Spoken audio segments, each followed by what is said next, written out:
There are lots of interesting things about where I live, if you like the outdoors as much as I do. Not a nature lover? You might find my hood a bit out of touch.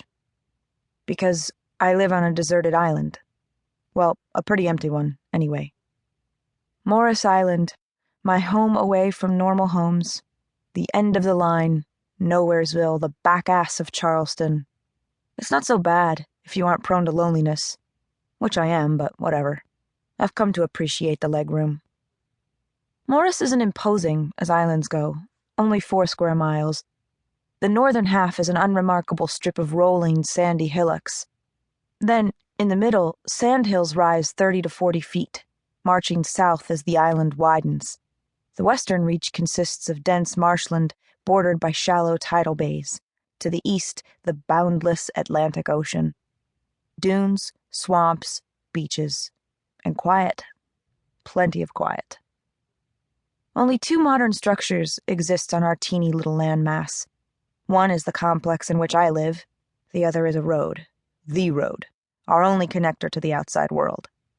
It's a 1-lane, unmarked, narrow strip of pavement that winds south through dunes and marshes before leaving Morris and crossing Lighthouse Creek to Rat Island.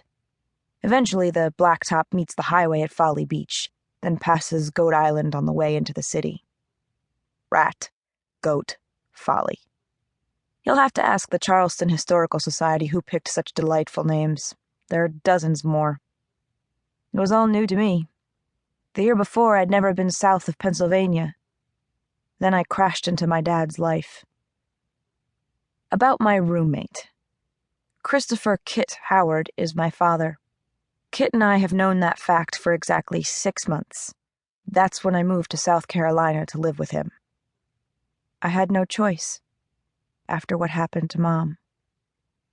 After the accident. I'm not sure why, but Mom never told Kit about me. He had no idea he was a father. Had been one, in fact, for the last 14 years. Kit's still not over the shock. I see it on his face every now and then. He'll wake from a nap or come up for air after a long stretch of work and literally jump when he notices me. I see it register. That's my daughter. I have a daughter who is 14 and lives with me. I'm her father. Same shock for me, Pops. I'm working through it too. How do I describe my newfound dad? Kit is 31, a marine biologist and research professor at the Institute on Loggerhead, a workaholic. He's also a clueless parent. Maybe it's all too new.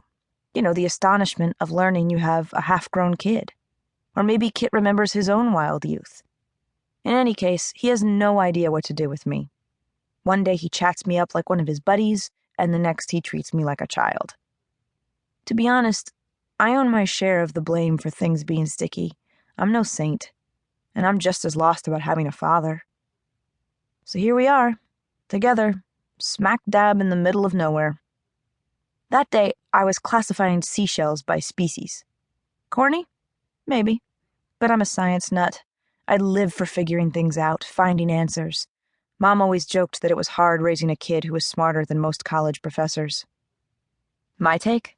I just do what I do. Piles of shells littered the kitchen table. Sundials, shark's eyes, turkey wings. Recently cleaned and buffed, they gleamed in the early morning sunlight. I removed a new specimen from the bucket at my feet, making sure not to dribble bleach water onto my clothes. It was a Scotch bonnet, easily recognizable. White, egg-shaped, with red and brown spots circling its grooved outer surface. Pleased with the rare find, I set it aside to dry. Reach, pull. My next draw was a mystery. Ark? Cockle? Both clams are abundant on the South Carolina coast. Despite having soaked in bleach for almost 2 hours, the shell's exterior was covered with caked-on debris. Barnacles and encrusted silt obscured all detail. Excellent. I'd been looking for an excuse to use my power tools. They were a gift from my great-aunt Tempe. You may have heard of her. I was shocked when I found out. I'm related to Dr. Temperance Brennan, the world-famous forensic anthropologist. She's kind of my idol. When Kit first told me, I didn't believe him, but his story checked out. Tempe's sister, Harry, is my grandmother. So there's a celebrity in my family, a renowned scientist. Who knew? Okay, at that point, I don't...